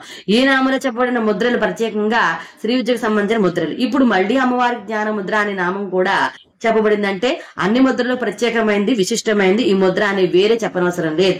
ఈ జ్ఞాన ముద్రని చిన్న ముద్ర అని కూడా అంటారు. దక్షిణామూర్తి యువక రూపంలో కుడి అరచేతి విరళ్లతో ఈ ముద్రను ధరించి మౌనంగా ఉంటాడు. ఎదురుగా వృద్ధుల రూపంలో ఉన్న శిష్యులందరికీ ఈ చిరుముద్రను చూస్తుండగానే వారి సందేహాలని పటాపంచులై ధ్యానవంతులవుతారు అని ఈ శ్లోకం చెప్తుంది. చిత్రం వటతరున్మూలే శిష్యా వృద్రాహ గురోర్యువ గురోస్తు మౌనవాక్యానం శిష్యాస్తు చిన్న సంశయ. కుడి చేతి చూపుడు వేలు కొసను బొటన వ్రేలి కొసకు తగిలించి మిగిలిన 3 వ్రేళ్లను నెట్ట నిలువుగా పైకి అభయ ముద్రలోగా ఉంచినప్పుడు ఏర్పడే ముద్ర చిన్ముద్ర అంటారు. దీన్ని జ్ఞాన ముద్ర అని కూడా అంటారు. ఈ ముద్రను తిలకిస్తున్నప్పుడు సందేహ నివృత్తి జరిగి సర్వజ్ఞాన ద్యోతకం అవుతుంది. అంతటి ప్రాముఖ్యం గల ముద్ర కాబట్టి ప్రత్యేకంగా జ్ఞాన స్వరూపిణైన అయి అమ్మవారు ఈ జ్ఞాన ముద్ర స్వరూపిణిగా చెప్పబడింది. దేన్నైనా చూసినప్పుడు చాలా బాగుంది లేదా చాలా బాగుంటుందని అని చెప్పవలసి వచ్చినప్పుడు నోటితో చెప్పకుండా ఈ ముద్రను అభినయించడం కూడా మనం చూస్తూ ఉంటాం. ఈ ముద్రలో ఒక పూర్ణత్వం సూచన ఉంది. చూపుడు వేలు బొటన వేలు కొలనులు కలిసినప్పుడు అవి 2 ఒక వృత్తాకారాన్ని ఏర్పరుస్తాయి. ఈ ఆకారం పూర్ణత్వానికి పూర్ణానుసారానికి సంకేతం. ఈ ముద్రలు బొటన వేలు జీవుణ్ణి, చూపుడు వేలు బ్రహ్మను సూచిస్తాయి. కాబట్టి ఆ రెండింటి కాలేకి జీవేశ్వర సర్వేశ్వర ఐక్యాన్ని, అద్వైత స్థితిని, కైవల్యాన్ని సూచిస్తుంది. కాబట్టి దీన్ని మించిన ముద్ర లేదు. అందుకే అమ్మవారికి ఈ ముద్ర అత్యంత ప్రీతి పాత్రము. జ్ఞాన ముద్ర స్వరూపిణి అని నామానికి అర్థం. 980 నామం జ్ఞానగమ్య. ఇది 4 అక్షరాలు. ఈ నామం తమరు నమస్కరించేటప్పుడు జ్ఞానగమ్యాయ నమః అని చెప్పాలి. జ్ఞాన అంటే జ్ఞానము, గమ్య అంటే పొందబడునదని అర్థం. అమ్మవారు జ్ఞాన స్వరూపిణి కాబట్టి ఆమెను చేరాలన్నా, ఆవిడ సాన్నిధ్యం పొందాలన్నా, ఆవిడ లీనమవ్వాలన్నా జ్ఞానమే సరైన మార్గం. మనం పొందవలసిన ధ్యేయాన్ని బట్టి మనం ఎదుర్కోవలసిన మార్గం నిర్ణయించబడుతుంది. అవతలి వ్యక్తి కీర్తి కాంక్ష కలిగిన వ్యక్తి అయితే 4 ప్రవృత్తులు మనం దగ్గర ఉండాలి. అవతలి వ్యక్తి రాజకీయ నాయకుడు అయితే మన దగ్గర కొంత రాజకీయం ఉంటే దాన్ని పెట్టుబడి పెట్టాలి. అవతలి వాడు సేవా కార్యక్రమాల్లో ఉండే వాడైతే మనం కూడా కొంత సేవను పెట్టుబడి పెట్టాలి. ఇలా గమ్యాన్ని బట్టి మార్గం ఉంటుంది. అమ్మవారు పూర్తిగా జ్ఞాన స్వరూపిణి, అందువల్ల ఆమెను చేరడానికి జ్ఞానం ఒకటే మార్గం. అందుకే జ్ఞాన దేవతని కైవల్యం కేవలం జ్ఞానము చేత మాత్రమే తెలియదగినది లేదా పొందగలిగినది అన్నారు. జ్ఞానం చేత పొందగలిగినది అని ఈ నామానికి అర్థం. తర్వాత ఇది 981 జ్ఞాన జ్ఞేయ స్వరూపిణి. ఇది 8 అక్షరాల నామ. ఈ నామంతో అమ్మవారు నమస్కరించేటప్పుడు జ్ఞాన జ్ఞేయ స్వరూపిణ్యే నమః అని చెప్పాలి. జ్ఞాన అంటే జ్ఞానం, జ్ఞేయం అంటే జ్ఞానం చేత పొందబడుదానని, స్వరూపిణి అంటే స్వరూపంగా గలది అని అర్థం. మనము చేరవలసిన గమ్యము, ఆ గమ్యాన్ని చేరడానికి అనుసరించవలసిన మార్గం ఈ 2 కూడా అమ్మవారేనని ఈ నామం చెప్తుంది.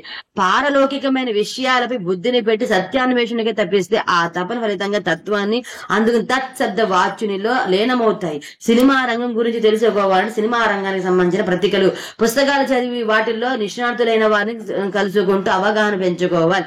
అలాగే మన ధ్యేయం పొందవలసినది, జ్ఞేయము తెలుసుకోవాల్సినకు సంబంధించిన విషయాలు ఏ గ్రంథాలు ఏ వ్యక్తుల వద్ద లభిస్తాయో, ఏ చర్చల వల్ల పొందుతామో ఆ గ్రంథాలని ఆ వ్యక్తులని కలుసుకొని చర్చించుకుని చదువుకోవాలి. ఈ గ్రంథాల ద్వారా, ఈ వ్యక్తుల ద్వారా, ఈ చర్చల వల్ల వచ్చే జ్ఞానము ఆ జ్ఞానం ద్వారా పొందబడేది లేదా తెలియబడేది. ఈ 2 కూడా అమ్మవారి రూపమే అని నామం చెప్పబడుతుంది. ధారణ, ధ్యానము ఏ విధంగా సమాధులకు దారితీస్తామో అలాగే జ్ఞానము జ్ఞేయము కూడా ఈ 2 రూపంలో ఉన్న అమ్మవారి దగ్గరకు దారితీస్తాయి.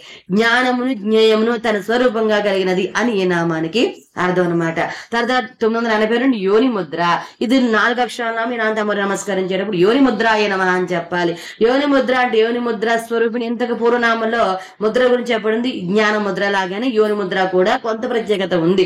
ఈ ముద్రను త్రిముఖ ముద్ర లేదా త్రికోణ ముద్ర అని కూడా అంటారని దశముద్ర సమారాధ్య నామ వివరణ చెప్పబడింది. బొటన వేళ్లు 2 ఒకదానిపై ఒకటి సరళ రేఖలాగా ఉంచి 2 చూపుడు వేళ్లను 2 వైపులుగా ఏటవాలుగా ఉంచి పై కొనలు కలిపితే సమద్విబాహు త్రిభుజ ఆకారం వస్తుంది.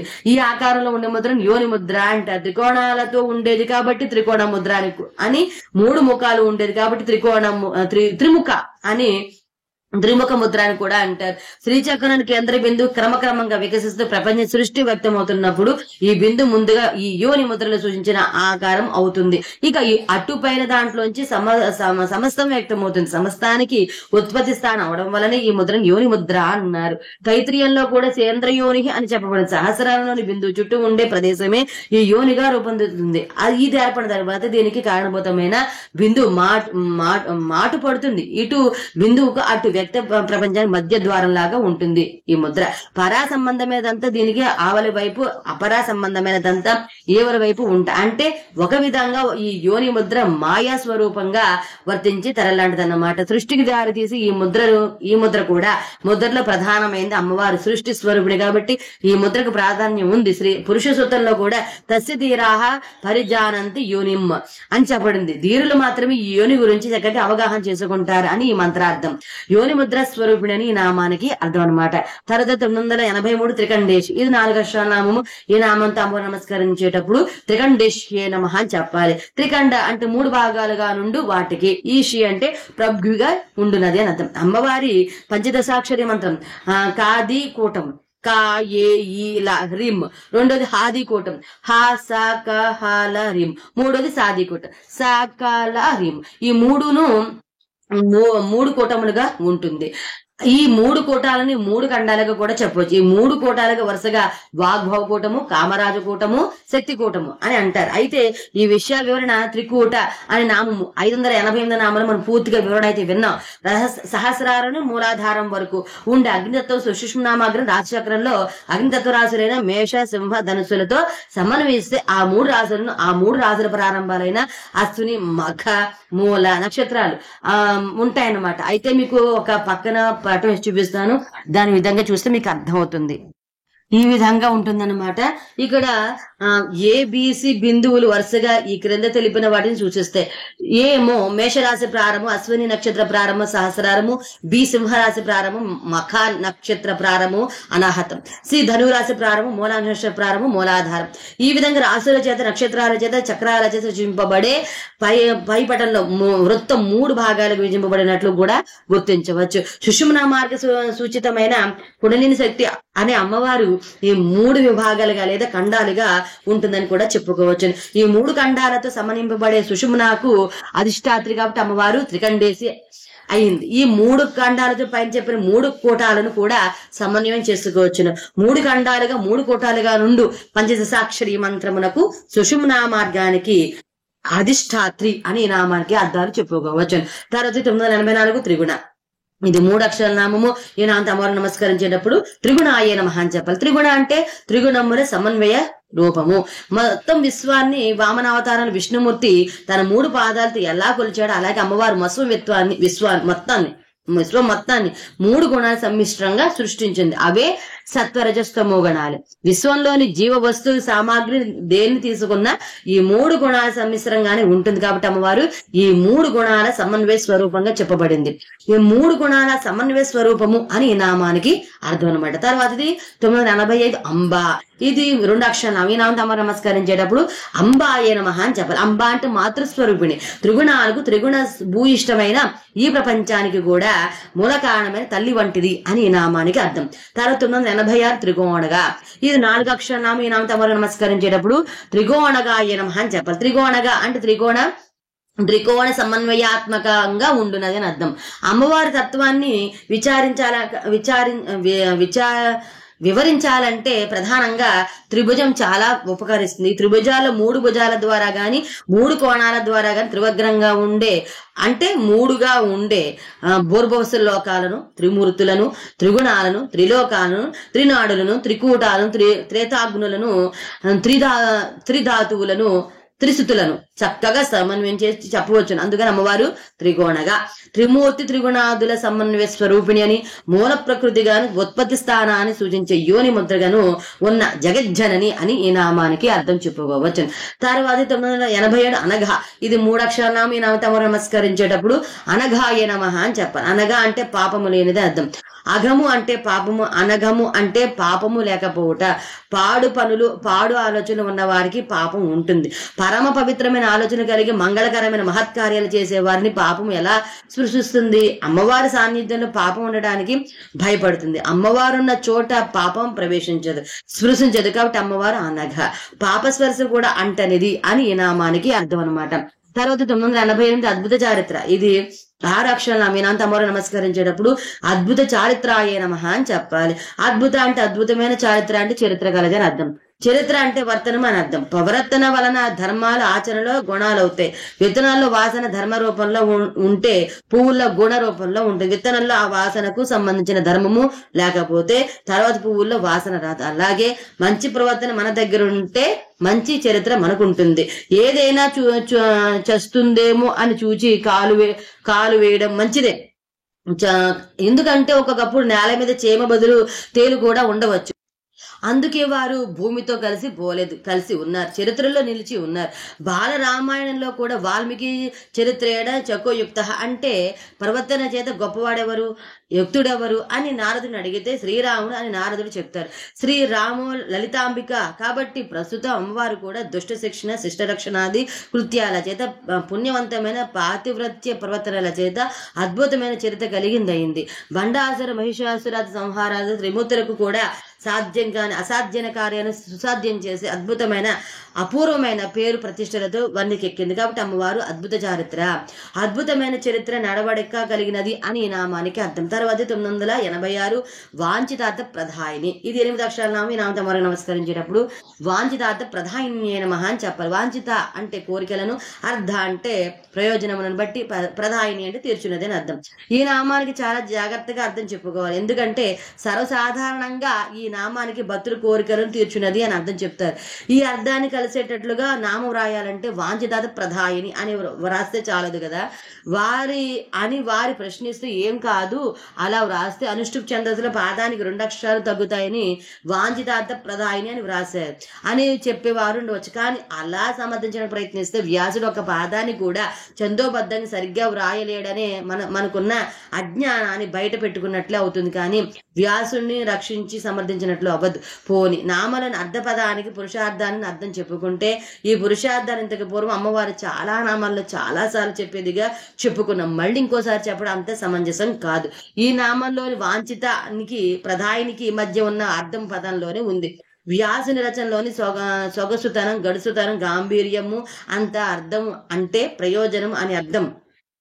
ఈ అర్థాన్ని కూడా కలిపి నామానికి అర్థం చెప్పుకుంటే కోరికల ప్రయోజనమును తీర్చున్నది అని గాని, లేదా ప్రయోజనములైన కోరికలు తీర్చున్నది అని గాని, లేదా సూటిగా ఘాటుగా తెలుగులో చెప్పుకోవాలంటే అర్థం పర్థం లేని గొంతెమ్మ కోరికలను కాకుండా అర్థవంతమైన అంటే సమంజసమైన, సమర్థతకు అర్హతకు తగిన కోరికలను కోరితే వాటిని తీర్చున్నది అని ఈ నామానికి అర్థం చెప్పుకోవాలి. లేకపోతే ప్రతి వారు ప్రధానమంత్రి అవ్వాలను, లేకపోతే అమెరికా అధ్యక్షుని కావాలని కోరికలు వెలుబుచ్చుతారు. అప్పుడు అమ్మవారు వారి కోరికను యథాతథంగా తీర్చాలంటే వీధికో ప్రధానమంత్రి, ఊరుకో అమెరికా అధ్యక్షుని చేయవలసిన అవసరం రావచ్చును. నిజంగా కనుక అలా అవడానికి తగిన సమర్థత, అర్హత, అవకాశం వారికి ఉంటే నోరెత్తి అమ్మవారిని అడగకపోయినా వారు అలా అవ్వచ్చు. అది వేరే విషయం. ఈ నామానికి తర్వాత రాబోయే నామం ఎలాగో ఈ విషయ ప్రసక్తి ఉంటుంది. దాని గురించి అయితే మనం విందాం. అర్థవంతమైన కోరికలు తీర్చున్నది లేదా కోరికల ప్రయోజనములను బట్టి తీర్చున్నది అని నామానికి అర్థం అనమాట. తర్వాతది 990 అభ్యసాతిస యజ్ఞాత. ఇది 8 అక్షరాల నామం. ఈ నామంతో అమ్మవారికి నమస్కరించేటప్పుడు అభ్యాసాతి శ్రియజ్ఞాతాయే నమః అని చెప్పాలి. అభ్యాస అంటే మన అభ్యాసమును, అతిశయ అంటే మించి అన్ని విషయములు, జ్ఞాత అంటే తెలిసినది అని అర్థం. పనులు చేసే వారిలోను, కోరికలు కోరే వారిలోను వారి అభ్యాసానికంటే మించినటువంటి జ్ఞాతగా అమ్మవారు ఉంటుంది అని ఈ నామానికి సరి అయిన అర్థం. పనులు చేయడానికి తగిన విధమైన కృషి లేకుండా మనం కోరుకునే పనులకు ప్రతిఫలాన్ని అధికంగా ఆశిస్తే అంత మాత్రాన ఆ విషయం అమ్మవారికి తెలియదనుకోవడం పొరపాటు అంటున్నారు వ్యాసుల వారు. ఈ నామంలో అంటే తక్కువ పనులు చేసి ఎక్కువ ప్రతిఫలాన్ని కోరడం. తక్కువ అర్హత, సమర్థం ఉంటే ఎక్కువ అర్హత, సామర్థ్యం కావలసిన వాటిని కోరడం లాంటివి చేస్తే ఆ విషయాలు గ్రహించలేనంతటి తెలివి తక్కువది కాదు అమ్మవారు. మన ఇంగిత జ్ఞానాన్ని, మన అభ్యాస పట్టి మనం మించిన జ్ఞానం కలది అమ్మవారు. మనకు అర్థమయ్యేలా చెప్పాలంటే అనవసరంగా అమ్మవారిని ఏదో పొగడతలతో గమ్మత్తు మాటలతో మత్తు జల్లినటువంటి చేసి ఆశించి రాబట్టుకోవడానికి ప్రయత్నం చేద్దాం అనుకుంటున్నారేమో. అలాంటి ఆటలు అమ్మవారి దగ్గర సాగవు సుమా అని వ్యాసుల వారు ఈ నామం ద్వారా నిగూఢంగా చెప్తూ ఉన్నారు.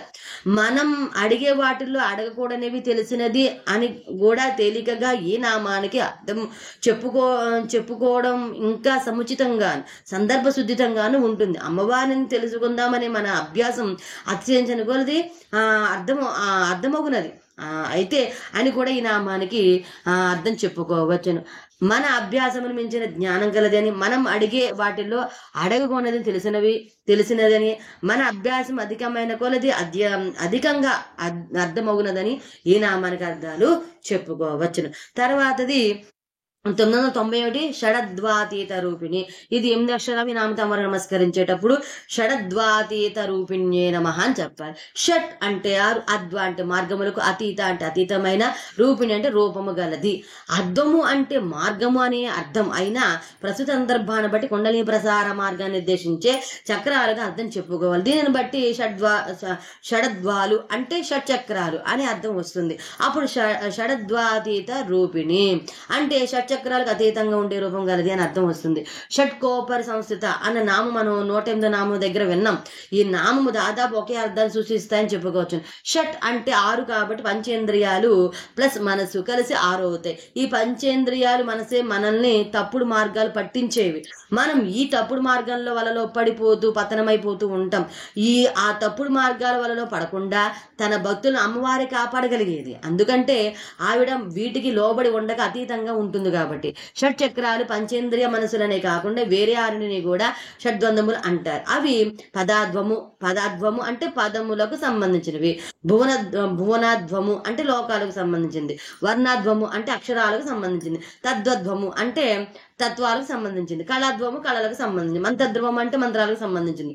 అమ్మవారి రూపం ఈ 6 అధ్వాలకు అతీతంగా ఉంటుంది. వీటిలో భువనాధ్వము, తత్వాధ్వము, కళాధ్వము ఈ 3 ప్రకాశాంశం కిందకు వస్తాయి. ఇవి శివ సంబంధమైనవి. మిగిలిన పదాధ్వ, వర్ణధ్వ, మంత్రాధ్వాలు ఈ 3 విమర్శాంశం కిందకు వస్తాయి. ఇవి శక్తి సంబంధమైనది. ఈ 6 ద్వారా చేసే విచారణ ఉపాసనల వలన పరదేవతను పొందవచ్చు కాబట్టి ఈ 6 షడ్ద్వాలు అన్నారు. 6 చక్రాలు అతీతంగా ఉండునది అని, మనస్సు పంచేంద్రియాలు ప్రలోభపెట్టు మార్గాల నుండి తన భక్తులను రక్షించునని, శివభక్తులకు సంబంధించిన పద వర్ణాది అధ్వాలకు అతీతంగా ఉండునదని ఈ నామానికి అర్థాలు చెప్పుకోవచ్చు. తర్వాత 992 అవ్యాజ కరుణామూర్తి. ఇది 8 అక్షరాల నామము. ఈ నామం తమ నమస్కరించేటప్పుడు అవ్యాజ కరుణామూర్తియే నమః అని చెప్పాలి. అవ్యాజ అంటే నెపము లేదా మేష లేని, కరుణ అంటే దయమే, మూర్తి అంటే స్వరూపంగా గలినది అని అర్థం. ఎవరి మీద అయినా కాస్త దయ చూపించాలని కూడా అందువల్ల తనకేమి వస్తుంది అని ఆలోచిస్తే మనస్తత్వం గల వారికి, అంటే ప్రతి పనిని వ్యాపార దృష్టితో చూసేవారికి చేసేవారికి ఈ నామం అర్థం కూడా కొంత ఇబ్బందిగానే ఉంటుంది. ఒక ప్రయోజనం కోసం చెడ్డ పని చేసేవారు, అలాగే ఒక ప్రయోజనం కోసం మంచి పని చేసేవారు, ఈ 2 రకాల వారు ఆ ప్రయోజనానంతరం ఆ పనులకు ఆపేస్తారు. ఈ 2 రకాల వారిని వ్యాజ దుర్బుద్ధులు అంటారు. ఈ 2 రకాల వాళ్ళు పూర్తిగా వ్యాపార బుద్ధి కలిగిన వారే. అకారణంగా చెడ్డ పని చేసేవారిని, అకారణంగా మంచి పని చేసేవారిని అవ్యాజ బుద్ధులు అంటారు. ఈ 2 రకాల వారు పనికి వస్తారు. వీరిలో మొదటి రకం వారు రెండో రకం వారిగా మారడానికి ఎప్పటికైనా అవకాశం ఉంటుంది. మనం కూడా అవ్యాజకరణ కలిగి ఉంటే అమ్మవారు మన పట్ల అవ్యాజకరణ అవుతుంది. అంటే కోరే ముందు కోరే అర్హత కలిగి ఉండాలి అని దీని అర్థం. నిర్హేతుక జాయమాన కటాక్షం అంటారు. ఈ అవ్యాజ పరుని కటాక్షాన్ని వీరి అవ్యాజకరణామూర్తుల ద్వారా సత్కార్యం జరిగింది అన్నది సత్యం కాదు. ఆ సత్కార్యం ద్వారా మీరు మరింత మెరుగుపడడానికి ఇవ్వడం జరిగిందని అనడం ఎక్కువ సత్యం. ప్రతి వారికి భూమి మీద పడడంతోనే మొదటి శ్వాసనిచ్చిన దైవానికి ఏ విధంగా ప్రత్యుపకారం చేయగలం అనేది గుర్తుండాలి. అలాగే నిద్రపోతున్నప్పుడు అతి ముఖ్యమైన పనులు నిమగ్నమైనప్పుడు కూడా మనం మర్చిపోయిన మన మీద దయతో మన ద్వారా శ్వాస జరిగేటట్లుగా చూసి మన జీవించేటట్లుగా చూసే దైవానికి ఏ విధంగా కృతజ్ఞత చెప్పుకోగలం. ఈ ఉదాహరణ చాలవా? అమ్మవారు అవ్యాజకరణమూర్తి అన్నదానికి బిడ్డల మీద తల్లికి ఏ కారణం వలన ప్రేమ దయ ఉంటాయి, అలాగే మన పట్ల అమ్మవారికి అవ్యాజకరణ ఉంటుంది. మిష లేని లేదా కారణం లేని లేదా ప్రతిఫలాపేక్షని దయాస్వరూపురాలని ఈ నామానికి అర్థాలు చెప్పుకోవచ్చును. 993 అజ్ఞాన ద్వాంత దీపిక. ఇది 8 అక్షరాలు ఈ నామం తమరు నమస్కరించేటప్పుడు అజ్ఞాన ద్వాంత దీపికాయే నమః అని చెప్పాలి. అజ్ఞాన అంటే అజ్ఞానం లేదా అవిద్య అనేది, ద్వాంత అంటే గాఢాంధకారమునకు, దీపిక అంటే దీపకళిక వంటిది అని అర్థం. అజ్ఞానమున చీకటి ఎంత చక్కగా ఉంటే అంత చిన్న దీపం చాలు దాన్ని పోగొట్టడానికి. అందుకే అమ్మవారిని దీపంతో పోల్చి చెప్పకుండా దీపిక చిన్న దీపంతో పోల్చి చెప్పారు. ఒక తరగతిలో విద్యార్థులందరూ 20% మార్కులు కూడా రాని వారే ఉన్నప్పుడు ఆ తరగతి 70% మార్కులు కూడా అక్కర్లేదు. 50% మార్కులు తెచ్చుకున్న ఒక విద్యార్థి ఉన్నా చాలు ప్రశంసలు పొందడానికి, ప్రైజులు తెచ్చుకోవడానికి. కృతయుగంలో ఎన్నో పూజలు పుణ్యాలు చేస్తే గాని మోక్షం రానిది, పాపాలు పుట్టగాను పాషండాలు గుట్టగాను ఉన్న కలియుగంలో దైవనామస్మరణ కీర్తనం చేసినా చాలు మోక్షం వస్తుంది. అంటే దుర్లక్షణం ఎంత ఎక్కువగా ఉంటే సర్లక్షణం అంత చిన్నది ఉన్నా చాలు రాణించడానికి అని అర్థం. ఏది వస్తే మళ్ళీ తిరిగి అజ్ఞానంలో పడము, అదే జ్ఞానం. అజ్ఞానాంధకారణ పటాపంచలు చేయగల జ్ఞాన జ్యోతి అని ఈ నామానికి అర్థం అన్నమాట. 994 ఆబాల గోప విదిత.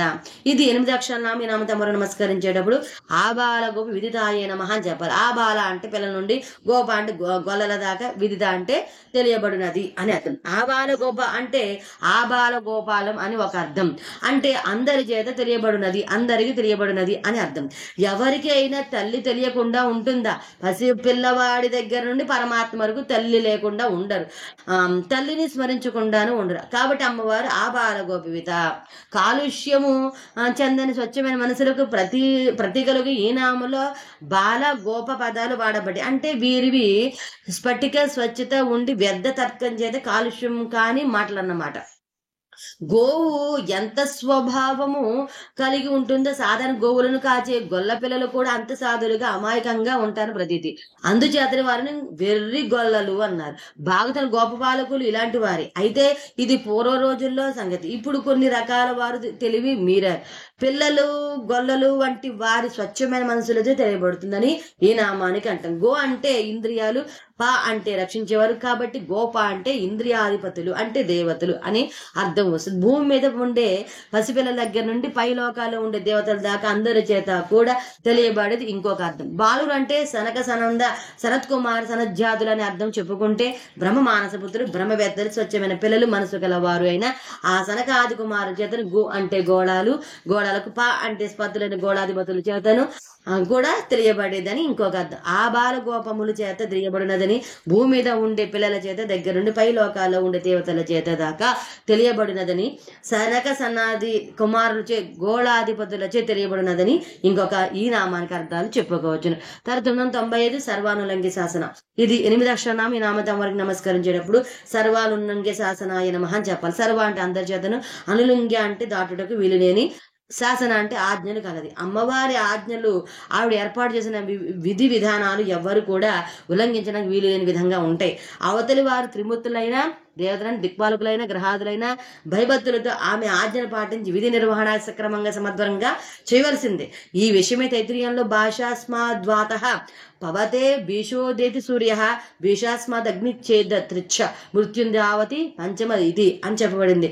తనకు విధించిన గాలి వీచటం అనే విధి నిర్వహించకపోతే అమ్మవారు ఏం చేస్తుందో అని భయపడుతూ వాళ్ళు దగ్గర పెట్టుకుని వాయుదేవుడు గాలి వేస్తాట. అలాగే సూర్యుడు తప్పింప చేయడం, అగ్ని మండించడం మొదలైనవన్నీ ఈ మంత్రాలకు అర్థం. చివరకు ప్రపంచంలో అన్ని పదార్థాలు కూడా అవి ఎలా ఉండాలని శాసించబడ్డా అలాగే ఉండవలసిందే. పంచదార ఎప్పుడైనా తీయగా ఉండవలసిందే, ఉప్పు ఉప్పగా ఉండవలసిందే, అల్లము కారంగా ఉండవలసిందే. ఇలా ఉండాలనే ఆ నిర్దేశాలు అమ్మవారి ఆజ్ఞలు అని తిరుగులేనివి, ఎవరు ఎదురు తిరిగి ధిక్కరించలేనికి వీలు అందరికీ నచ్చేటట్లుగా ఉంటాయా నచ్చకపోయేనట్లుగా ఉంటాయా అనే వాటితో సంబంధం లేకుండా అందరిపైన అమ్మవారు విధించే శాసనాలు ఇవి. పొరపాట్లు ఉదాహరణలు పొరపాట్లు ఉపసంహరణలు మార్పులు ఈ శాసనాల్లో ఉండవు. అంటే మన ప్రమేయం లేకుండా మన ఇష్టాలతో సంబంధం లేకుండా మనల్ని అమ్మవారు శాసిస్తుందన్నమాట. ఈ విషయాన్ని ఆదిశంకర సౌందర్యంలో జగస్తుదేదాత అనే శ్లోకంలో పూర్తి వివరణ అయితే చెప్పారనమాట. ఎవ్వరు ఉల్లంఘించడానికి వీలు లేని శాసనము కలది అని ఈ నామానికి అర్థం అనమాట. తర్వాత 996 నామము శ్రీచక్రరాజ నిలయ. ఇది 8 అక్షర నామము. ఈ నామం తమరు నమస్కరించేటప్పుడు శ్రీచక్రరాజ నిలయాయ నమః అని చెప్పాలి. శ్రీచక్రము శ్రీయుక్తమైన మహిమాన్వితమైన శ్రేష్టమైన శ్రీచక్ర రాజమును నిలయ అంటే నివాసముగా గలది అని అర్థం. చాలా మంది దేవతలకు సంబంధించిన చక్రాలు లేదా యంత్రాలు ఉంటాయి. అయితే ఈ చక్రాలన్నిటికీ శ్రీచక్రం ఉత్తమోత్తమైంది, మహిమాన్వితమైంది, శ్రేష్టమైంది. సృష్టి ప్రళయ వ్యూహాలు రెండింటినీ ఇముడ్చుకొని ఉండేది. అంటే ఇతర చక్ర విశేషాలు కూడా శ్రీచక్రంలో ఈ శ్రీచక్రం ఉండడానికి అవకాశం ఉందన్నమాట. ఈ నామంలోని రాజ అనే పదం కేవలం శ్రేష్టం అనే అర్థాన్ని కాక చంద్రుడు అనే అర్థాన్ని కూడా సూచిస్తుంది. అప్పుడు రాజయోగం అంటే గొప్ప యోగం అనే అర్థమే కాకుండా చంద్రయోగం అనే అర్థం వస్తుంది.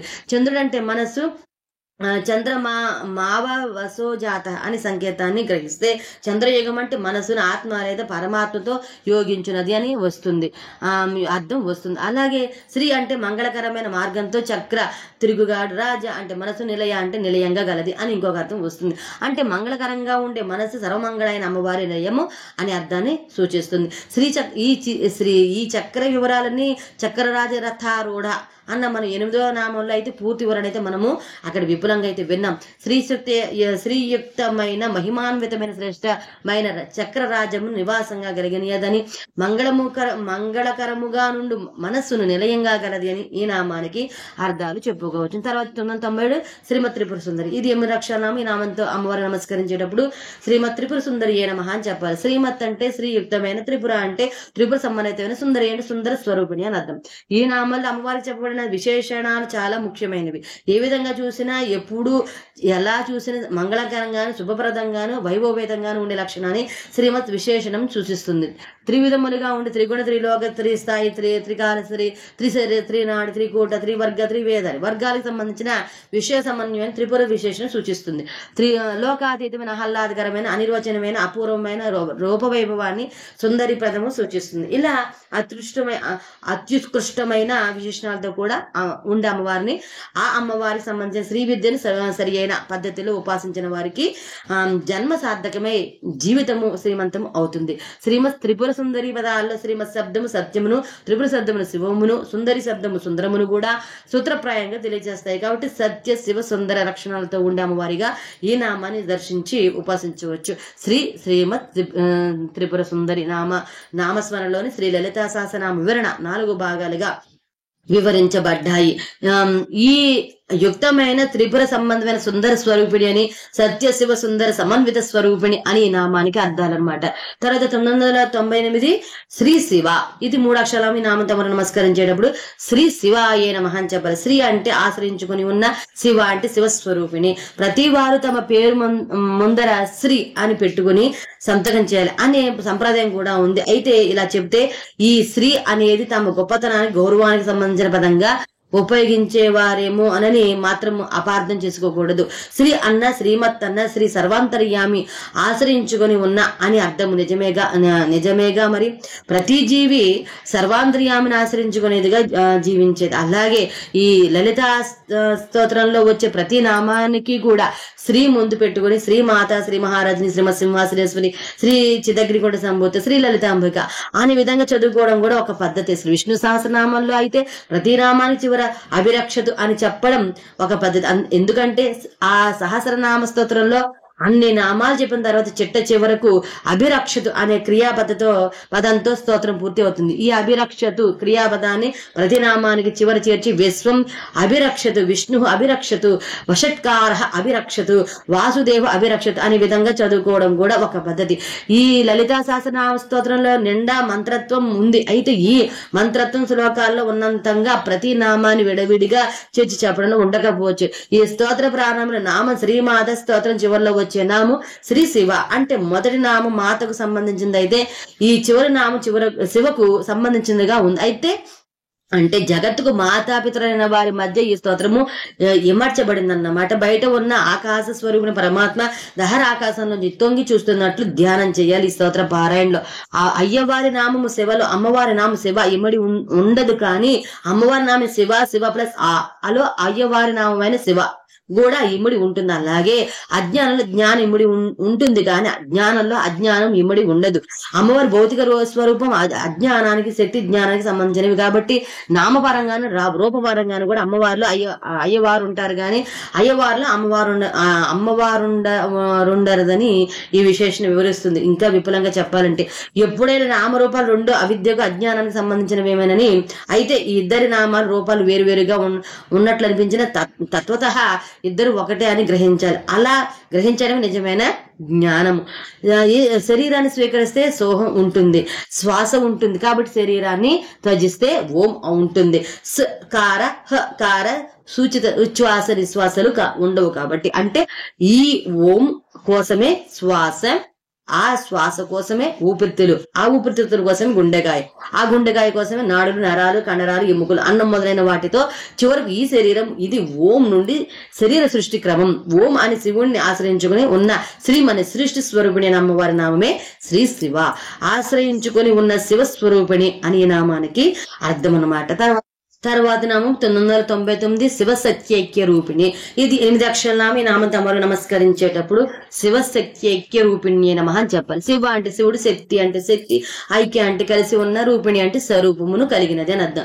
ఆత్మ, దేహము లేదా ప్రజ్ఞ, పదార్థము లేదా శివుడు, శక్తి లేదా కారణము, కార్యం మొదలగు జంటలు కలిసి ఉన్న రూపాన్ని సూచించే అమ్మవారి నామం శివ సత్యైక్య రూపిణి.